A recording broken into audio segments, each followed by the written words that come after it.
pessoal, bem-vindos a mais um vídeo desse canal. Bem-vindos a mais um vídeo desse canal aqui. E hoje eu tô com esse convidado aqui, o William Faria, do podcast Rock na Mesa, né, que tá no Spotify e tá em outras plataformas de streaming. Se apresente aí, William, vai se apresentar. Saudações aí, ouvintes do Pod Discos. Prazer em estar aqui conversando com vocês. Prazer em conversar contigo, Jorge. Grande Jorge, nosso menino prodígio. Legal estar aqui, Jorge. Obrigado pelo convite e bora lá, vamos falar de Alice Cooper aí, de Trash, que é um baita de um clássico aí. A gente vai falar hoje do Trash do Alice Cooper, grande clássico do Alice Cooper, talvez um dos discos de maior sucesso, né? Talvez o maior sucesso deles nos anos 70, provavelmente. Eu acredito que sim. Mas vamos lá para a ficha técnica do álbum, rapidinho aqui. Vamos lá. É o 11º álbum de estúdio do cantor, lançado em 25 de julho de 1989 pela Epic Records, e traz o single Poison, né, que foi o primeiro hit no top das paradas desde o single de You and Me, né, que foi um sucesso do cacete.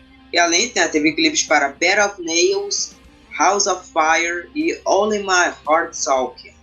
E o disco também tem uma porrada de participação, né, como Bon Jovi, Aerosmith também participou do disco, o Kenny Roberts, né, que era um cantor e guitarrista, o back vocal, né, do Alice Cooper, que parou de tocar depois, né, em 88, e depois ele voltou nesse disco aí.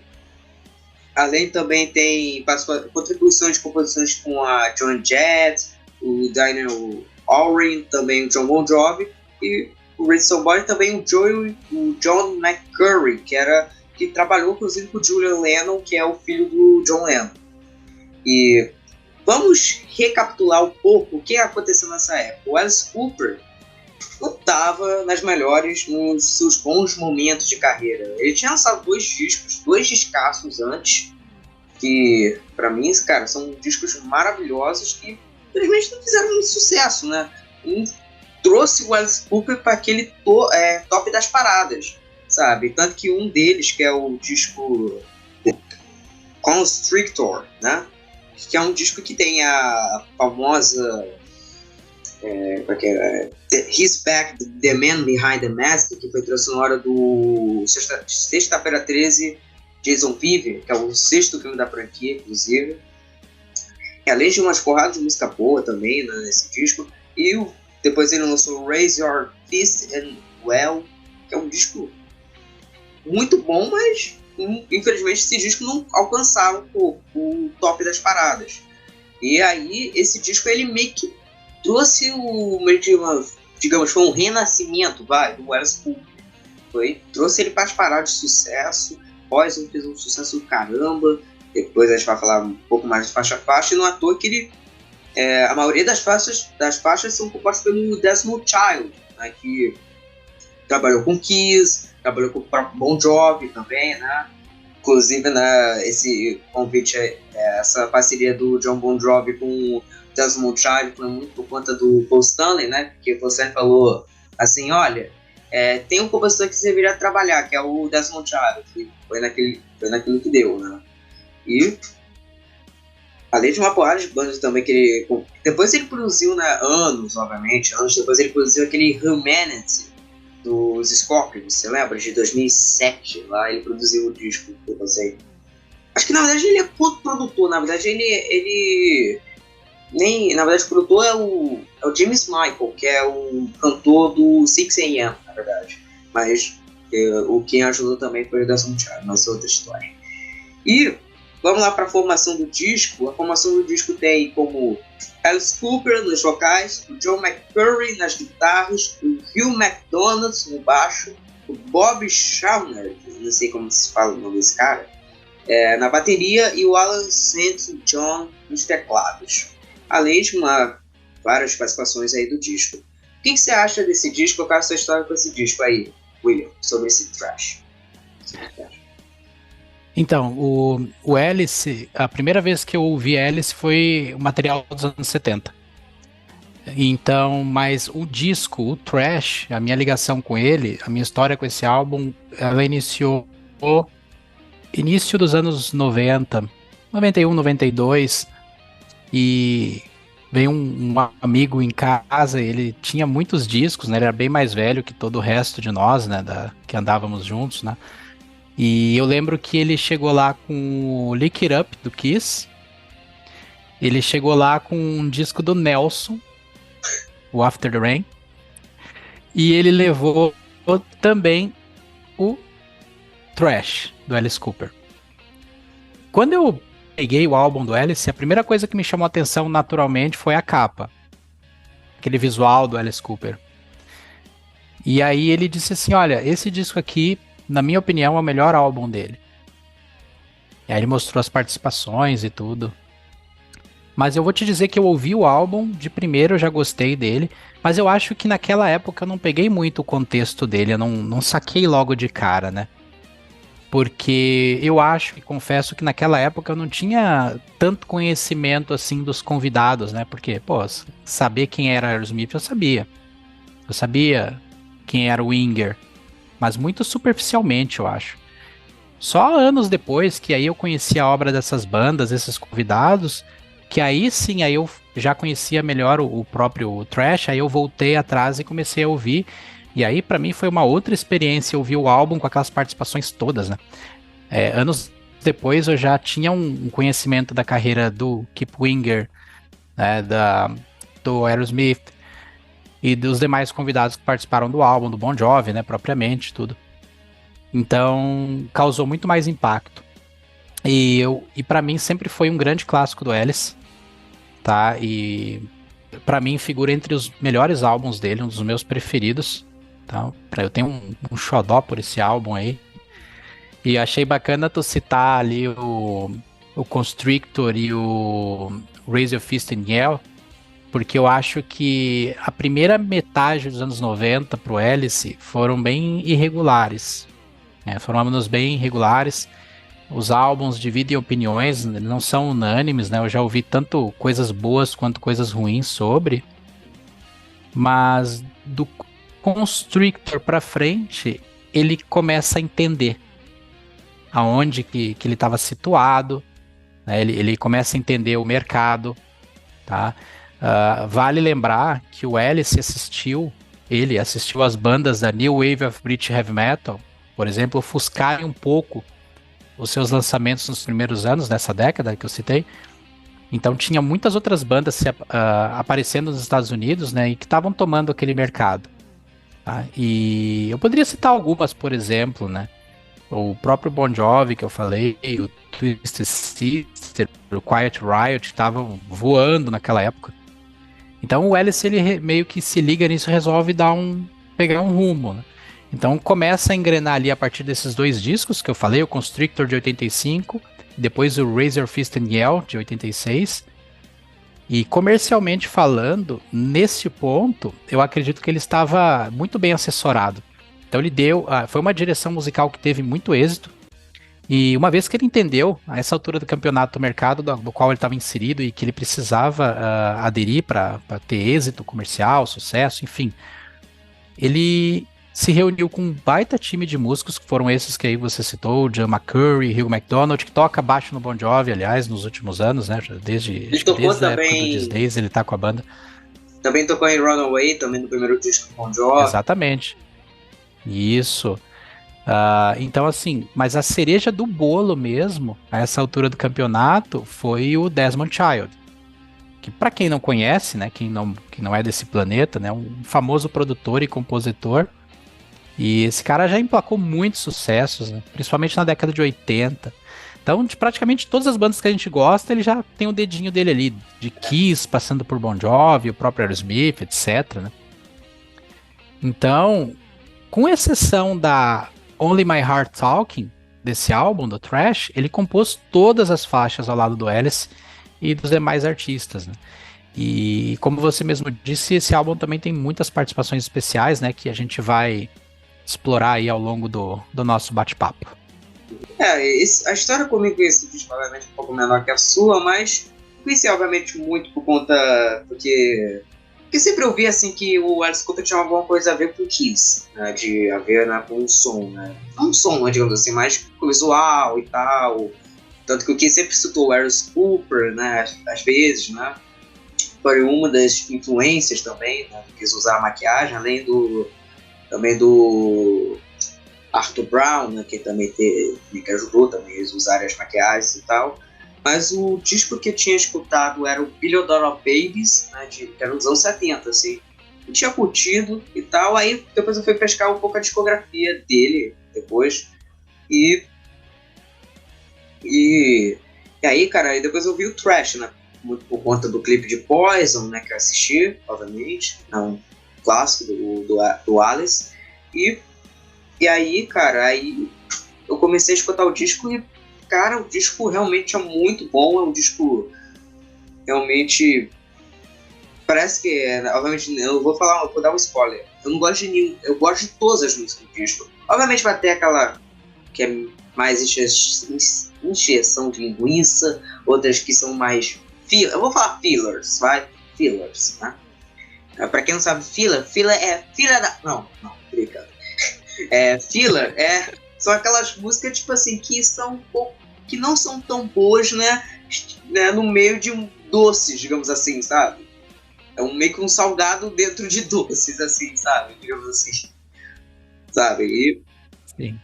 E tem algumas músicas que eu passo até não curti tanto, mas de resto eu acho um disco muito bom. E pra mim, ó, o Alice Cooper tava lá em cima de questão de criatividade, né? De questão de composição também, além de uma porrada de participação aí que teve.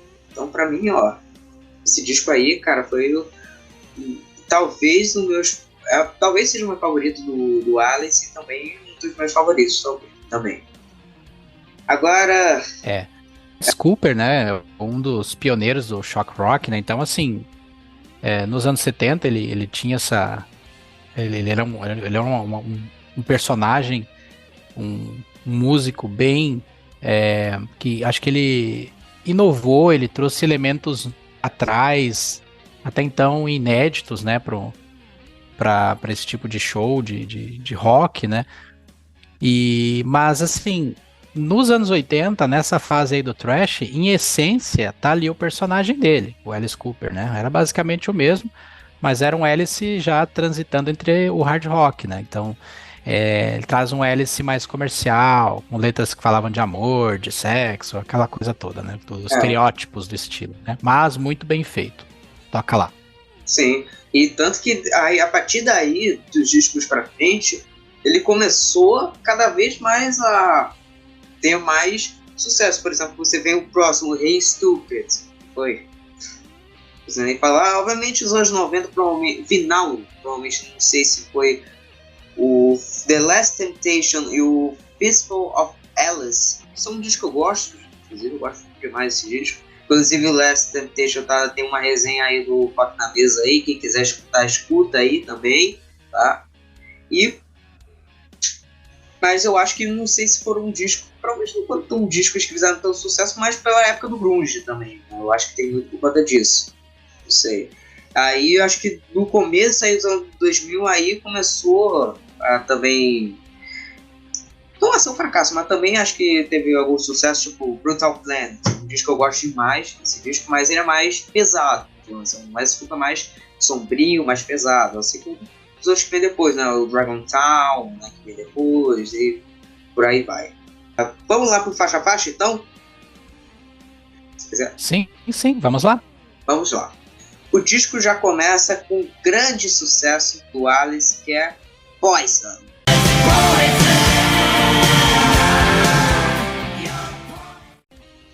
Fala aí, começa aí, fala assim, isso aí. Então, Poison, ela é um hit absoluto, né? Logo de cara ela se tornou uma ou se não, a faixa mais lembrada, né, quando se fala desse álbum. Eu acho que ela é uma faixa que funciona muito bem ao vivo, por exemplo. É sempre bom ver o Alice tocando essa faixa. Eu já assisti pessoalmente umas 2 vezes.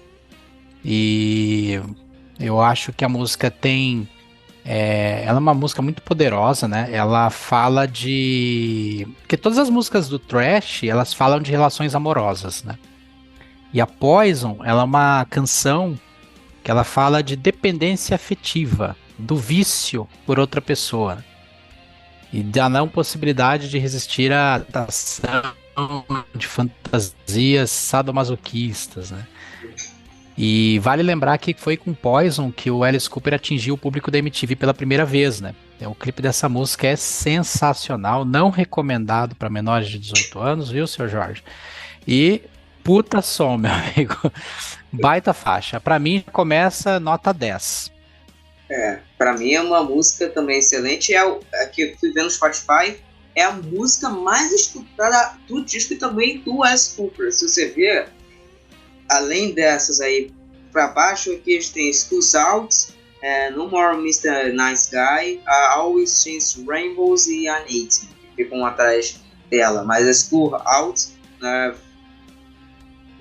segunda mais ouvida do Alice Cooper, já a primeira é a Poison. Talvez seja o maior sucesso dele, provavelmente desde esse disco, lançamento desse disco, provavelmente. Música muito boa, eu acho. Tem aquele refrão que fica na cabeça o tempo inteiro, né? E pelo que eu ouvi dizer, uma banda chamada Poison, inclusive, curiosamente, acho que no disco, teve um disco de covers do Poison, não lembra? Que é Poison, né? Poisoned. Alguma coisa assim, é um D meio. Isso. Eu sei qual é. Então, é um disco de covers e tal, e eu acho que eles iriam gravar a Poison do Alice Cooper, se não me engano. Mas eles acabaram. Mas ela nem entrou e nem sei se foi gravado, nem lembro agora a história agora. Mas pelo que eu sei, eles iriam, acho que gravar, eu acho, a Poison. E é uma das músicas que não sai da cabeça e tal, uma das músicas que não, pra mim, talvez, é a minha favorita do disco e uma das primeiras que eu ouvi também do Alice. Tá? Ó, isso aí é excelente total. Agora vamos lá para a segunda faixa do disco. Agora vamos lá para a segunda faixa do disco, Spark in the Dark.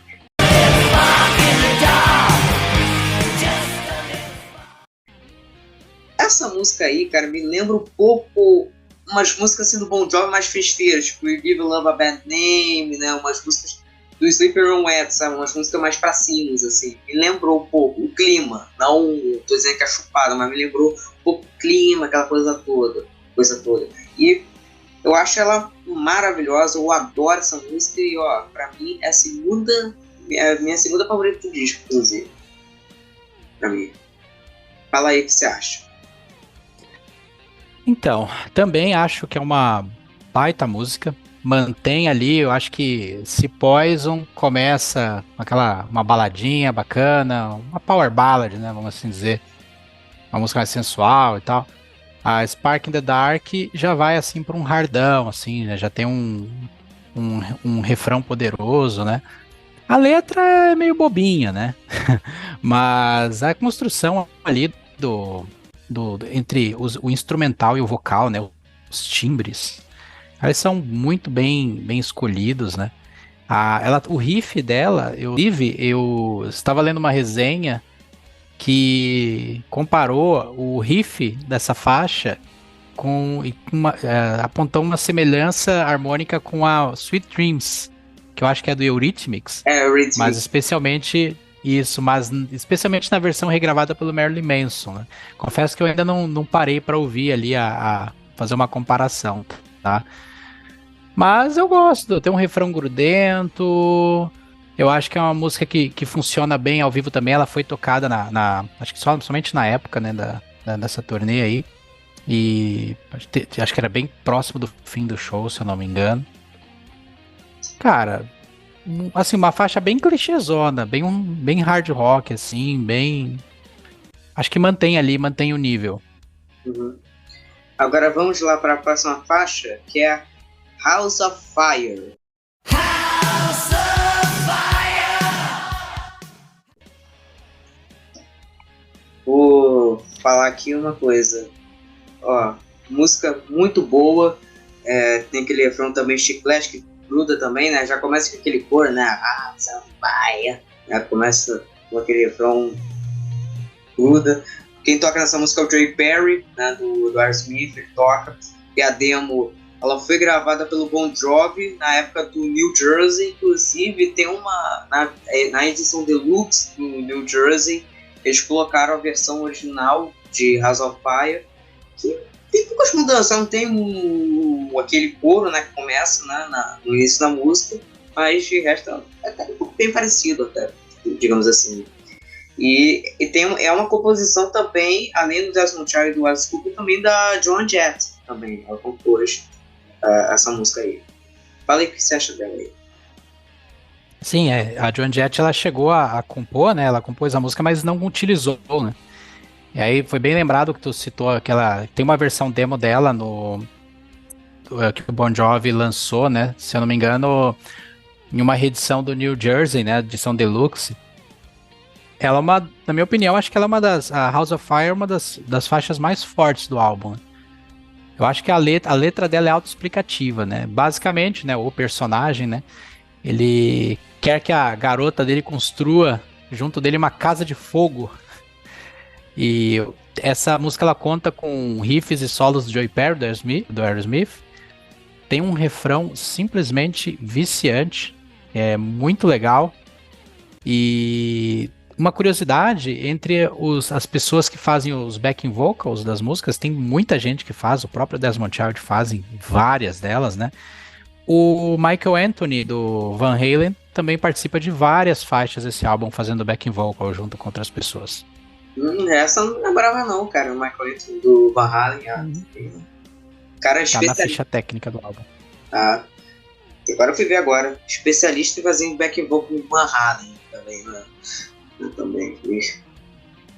Agora, a próxima música do disco é Why Trust You.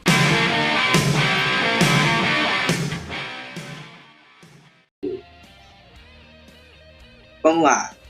Eu gosto demais dessa música. Pra mim, o solo dessa música é puro hard rock dos anos 80. Né? Pra mim, música muito boa. Me lembra até uma coisa meio Kiss, inclusive, nessa música. Tá?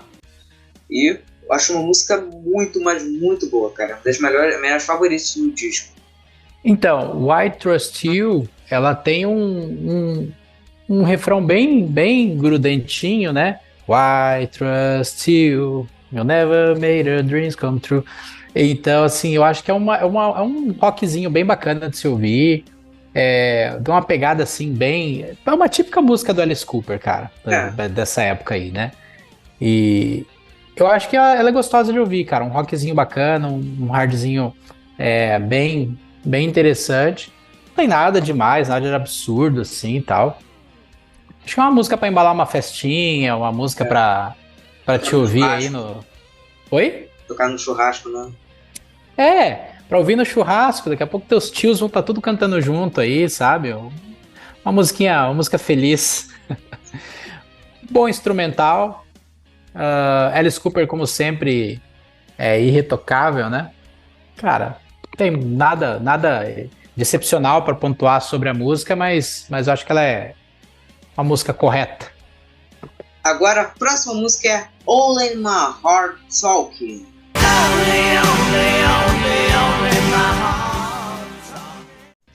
É a única música, como você falou na primeira parte, não é composta pelo Desmond Child. É a única música que ele não compôs no disco. Ela é apenas composta pelo Alice Cooper, pelo Bruce Roberts e pelo Andy Goldmack, né, que são os compositores dessa música aí. Eu acho uma balada muito bonita, muito boa, sabe? Gosto demais. E tem a participação do Steven Tyler fazendo os backing vocals nessa música. Para mim, ela até poderia ser uma balada do Aerosmith ou uma balada do Bon Jovi também. Acho que não sei se é por conta pelo fato do John Bon Jovi, pelo Steven Tyler ter participado também nesse disco, mas eu acho que tem uma coisa meio a ver, tipo Bon Jovi, Aerosmith, essa coisa mais assim. Only My Heart Talking. Eu acho que é uma excelente balada. Eu acho que a participação do Steven Tyler é o tempero da música. Essa música ela foi feita para ele. Sim. Né? Eu acho que é a canção mais anos 70 do álbum. por assim dizer, ela soa bastante Aerosmith, não só pela presença do Steven Tyler, mas o próprio instrumental, a música, né? Enfim, cara, é tão boa. E o clipe dela, tu chegou a ver o clipe dessa música? Sim, eu vi. Cara, é muito show. Sim. Ali a parte final do clipe, ele faz uma homenagem pro Steven Tyler, né? A placa do carro da mina, É, assim, Tyler. Tyler. Cara, e eu acho legal que o Steven Tyler faz aquelas vocalizações dele, né? Aqueles cacuetinhos que ele faz com a voz, aquelas brincadeirinhas que ele faz e tal. E bem oitentista essa balada aí, mas uma música honesta, sabe? Muito honesta. E pra mim é uma das melhores palavras, inclusive, do Alice Cooper também. E agora a próxima música do disco é Bed of Nails.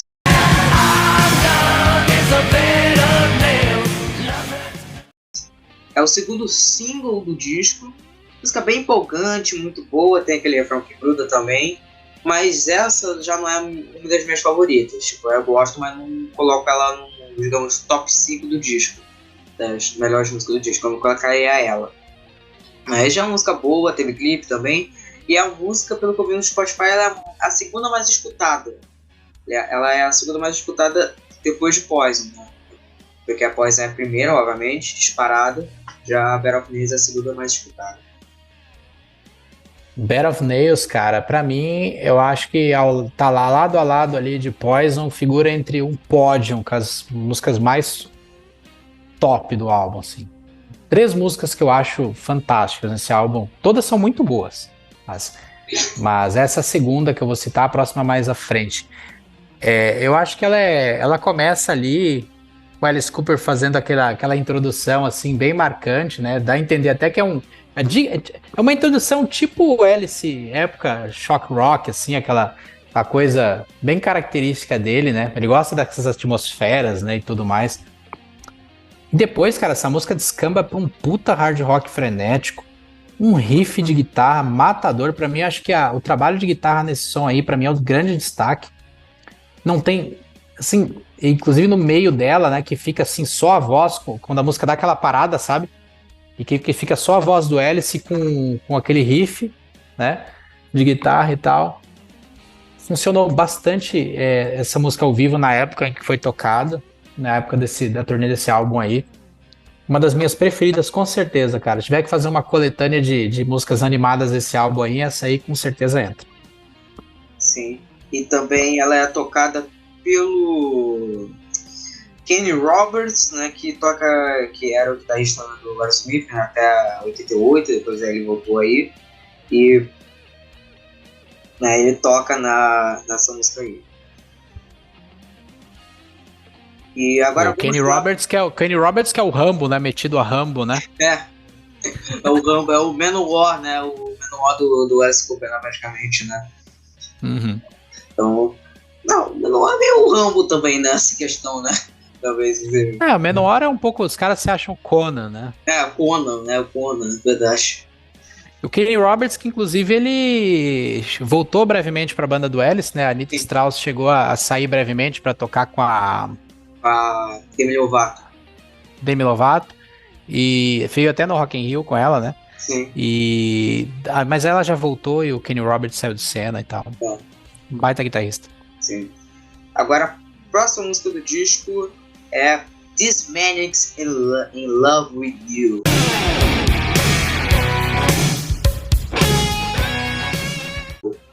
Eu acho uma música bem Motley Crue. Pra mim é bem estilo Motley Crue mesmo. Música bem, digamos assim, mais cadenciada, sabe? Pra mim os vocais dessa música são os grandes destaques pra mim dessa música, sabe? Eu gosto demais dessa música aí. Eu gosto bastante do refrão dela também. Eu gosto bastante da parte ali, né? This maniacs in love with you. Tan, tan, tan, tan, tan, tan. É um tecladinho ali, né? Tudo. Assim, uma faixa a não ser levada a sério. Aliás, nada desse álbum é pra ser levado a sério. É pura diversão, coisa descompromissada. Acho que como o rock tem que ser, né? E... cara, o que eu vou te dizer assim? É a música do churrasco ou não? Pode ser, né? Música festeira, né? É festa, cara. Música pra festa. Pra pôr, pra você curtir com teus amigos aí e Igual tal. de sábado à noite. Né? É uma boa faixa, viu? Uhum. É, uma música boa. Tá? Agora, a próxima música do disco é a música, faixa título, Trash.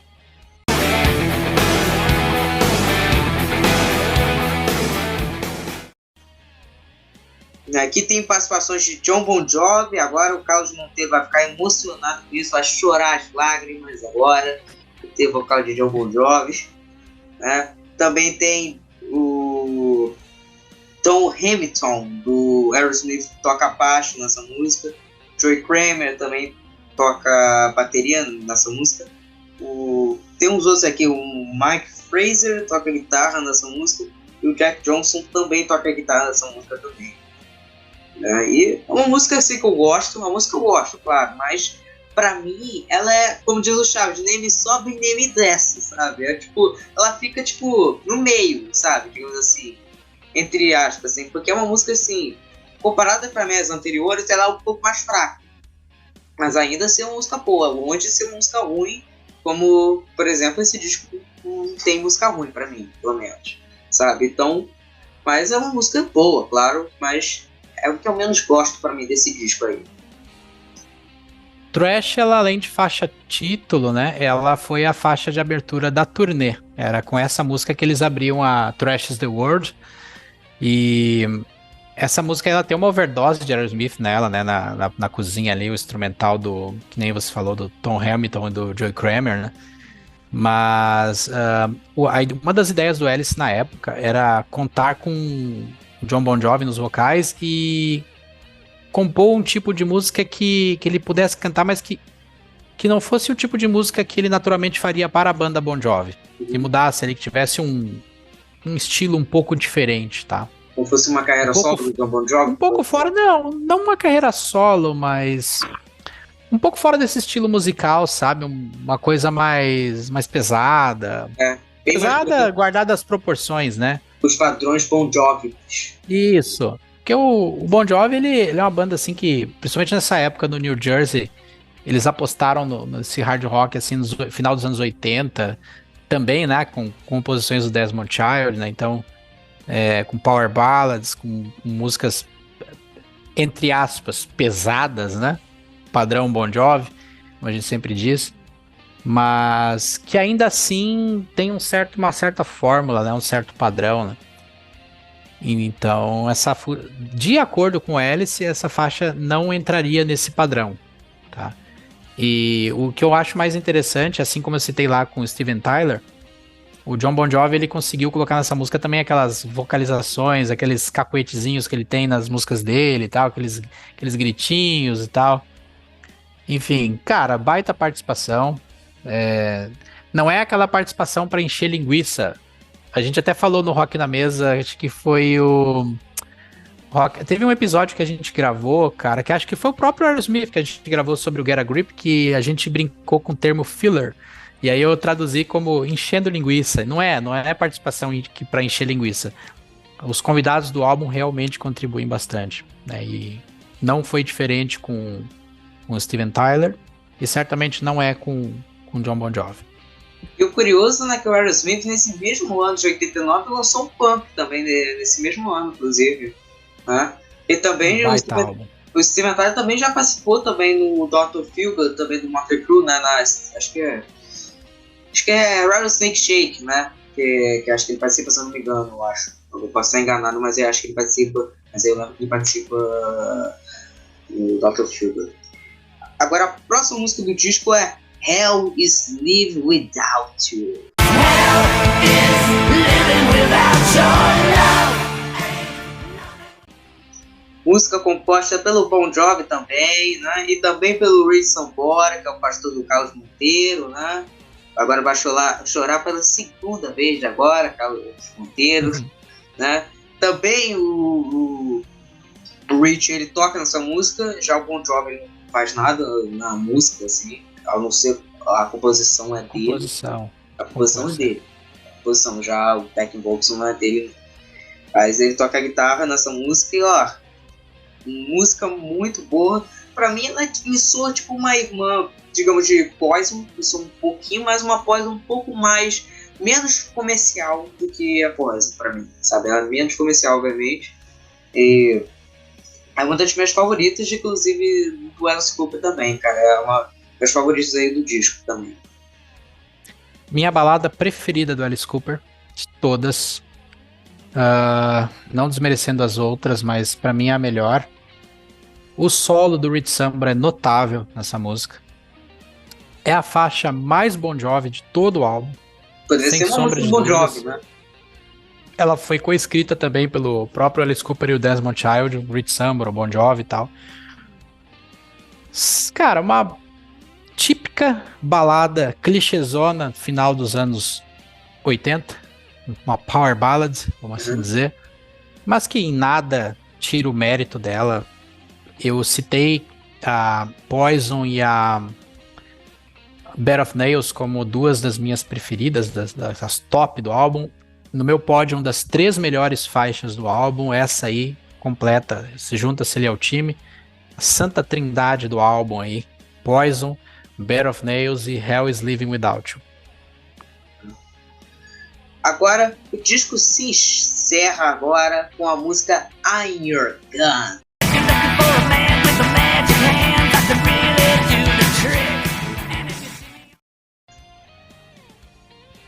Pra mim, a música fecha muito bem o disco, bem animada. Pra mim, é a minha terceira favorita desse disco aí. Ela tem a participação do Kip Winger, né, do Winger, da banda Winger. Ele participa também. E também já era da banda também do Alice Cooper antes, né, do Winger, eu acho, se não me engano. E... cara, eu acho essa música muito boa e ela me lembrou até um pouco a música Twilight in the Attic do Aerosmith. Eu acho que ela provavelmente pode ser uma música mais anos 70 do disco, sabe? Pode ser uma vibe mais anos 70, assim, pra mim. Poderia estar até um disco do Alice Cooper daquela época, assim. Sim, realmente, sendo curto e grosso, assim como essa música, eu acho que eu definiria essa música assim, ela é curta e grossa, ela é direta, paulada. É a música do álbum que mais se assemelha com o estilo do Alice Cooper, o clássico. Curta e grossa, direta, um baita rockão como tem que ser. Acho que fecha o álbum bem. Cara, qualquer coisa que eu falar aqui a mais, eu vou estar procurando adjetivos, vai ficar cansativo, encher linguiça, então acho que encerra bem o álbum. Também. E agora fala aí um pouco aí dessa turnê aí, o que você tem relacionado à turnê do Thrash aí, fala aí. Essa turnê, ela contou com um time de músicos de primeira linha também, pra época. Não é os músicos que tocam no disco, obviamente, na formação. Não. Ali, pra essa turnê, nós tivemos o Al Pitrelli na guitarra, que eu acho que você conhece ele também pelo trabalho que ele fez com o Megadeth e também com o Savatage. Ele já tocou com outras bandas. Acho que ele tocou no Twisted Sister ou não? Acho que... Não.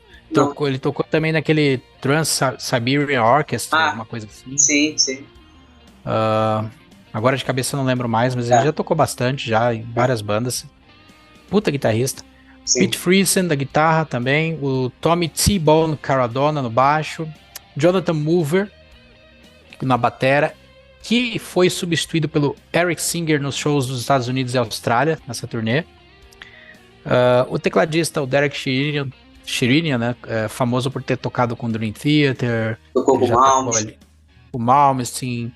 Ele toca agora naquele supergrupo lá com o Jeff Scott Soto, lá com o Bumblefoot, que é o do Guns. Isso, é o Sons of Apollo. Sons of Apollo. Também já tocou no Kiss, né? Tocando escondido lá nos palcos, né? Exatamente, na turnê do Revenge, naquela época ele ficava nos bastidores ali encorpando um pouco o som da guitarra do Paul Stanley, né? Pra dar um pouco mais de liberdade pra ele fazer as performances que ele fazia e tal. E é isso, e essa turnê... Eu não sei se existe isso no YouTube, eu confesso que eu não procurei, tá? Mas eu tinha isso gravado. Eu tenho um primo colecionador que ele tem ainda hoje guardado na casa dele, ele tem uma coleção de Laserdiscs e ele tem o Trash's The World, que é o vídeo ao vivo, que ele foi gravado na Inglaterra, em Birmingham.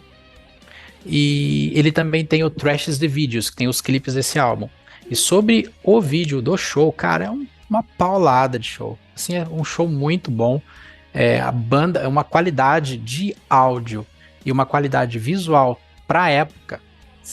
Que assim, é um vídeo muito à frente do tempo dele, eu acho. Dadas as limitações técnicas que tinham na época. E então aí tu vê que o Alice, ele investiu tudo que ele tinha, acho que a gravadora investiu tudo que podia no álbum, porque claramente assim, foi um show muito bem construído, muito bem pensado, um álbum fantástico, né, e acho que teve uma turnê digna também, um setlist muito bom. Então, deixo aí a dica para ti, para os seus ouvintes, se vocês tiverem a oportunidade, procurem aí, dá uma olhadinha no YouTube, vê se tem esse vídeo, Trashes the World. Sim, vou ver, muito bom. Ver se tem.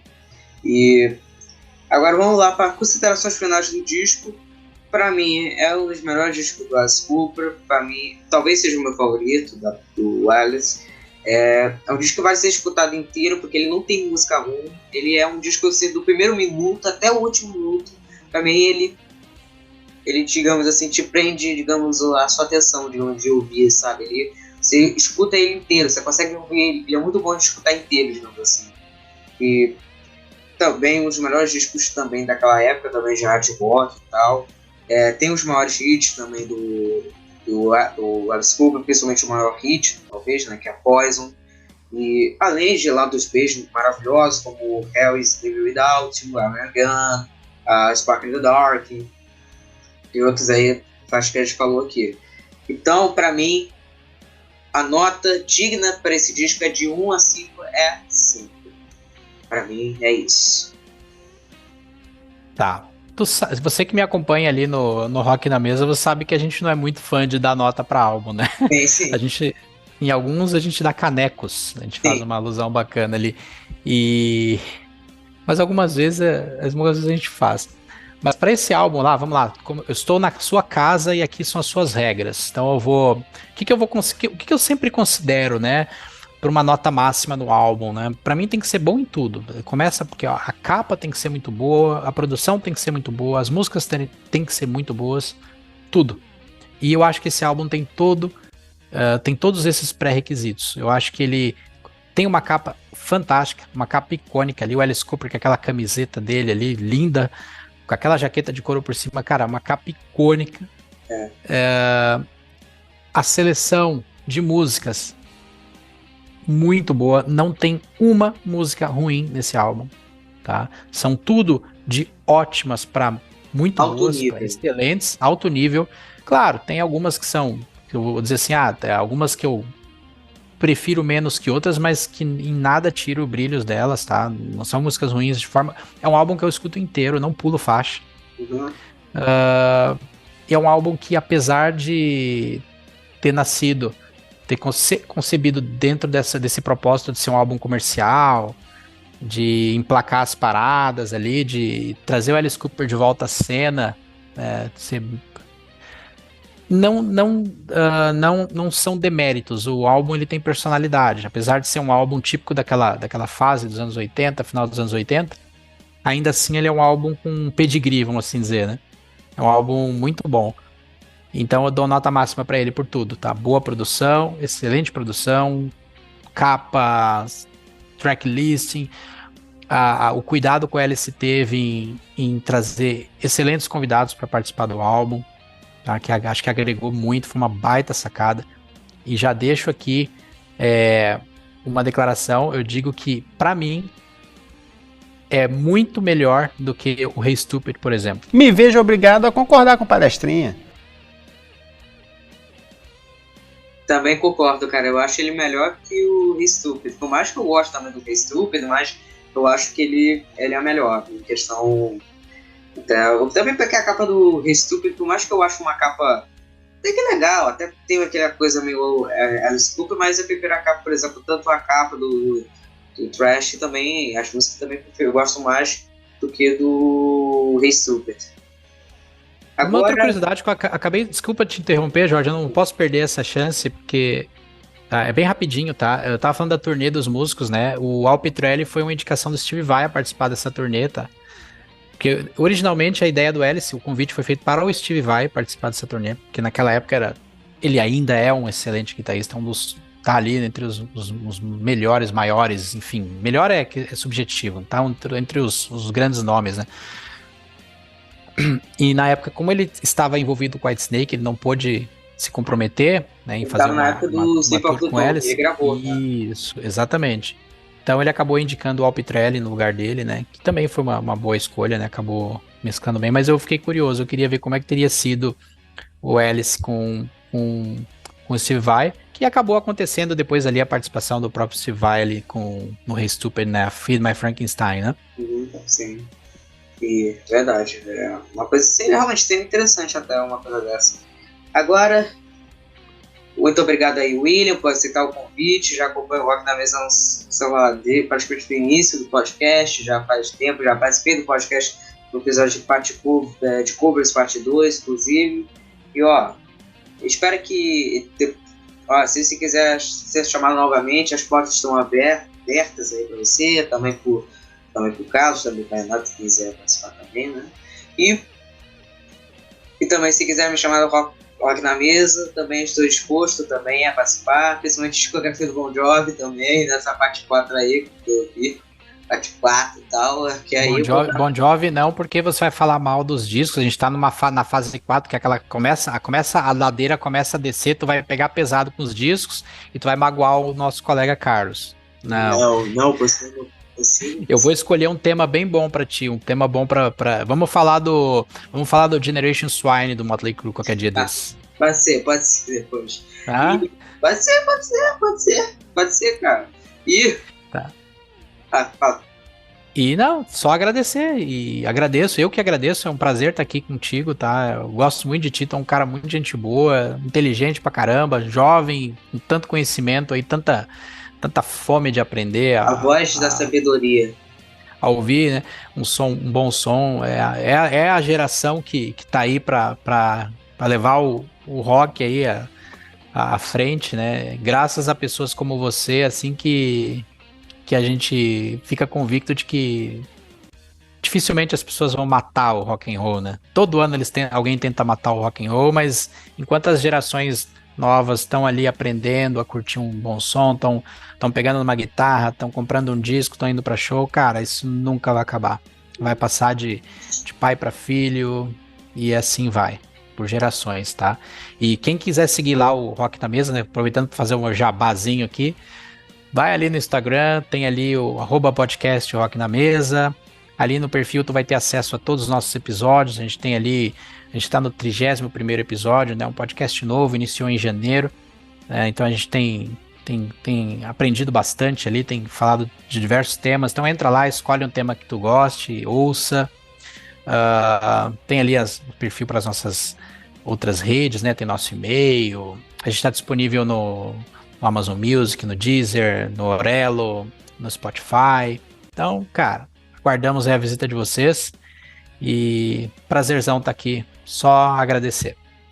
E também, ó, antes de mais nada, também segue aí o Rock na Mesa também, né? Só para reforçar um pouco aqui. E também aqui, ó, também segue esse podcast aqui também, nas plataformas de streaming. Com certeza, principalmente o Pod Discos. Primeiro ouve o Pod Discos, depois vai lá ouvir o Rock na Mesa. Segue aí no Spotify, Deezer, Amazon Music e tal. No Google Podcast também o podcast está aí. E também se inscreve no YouTube, dá like, compartilha, faz esse tipo de coisa aí.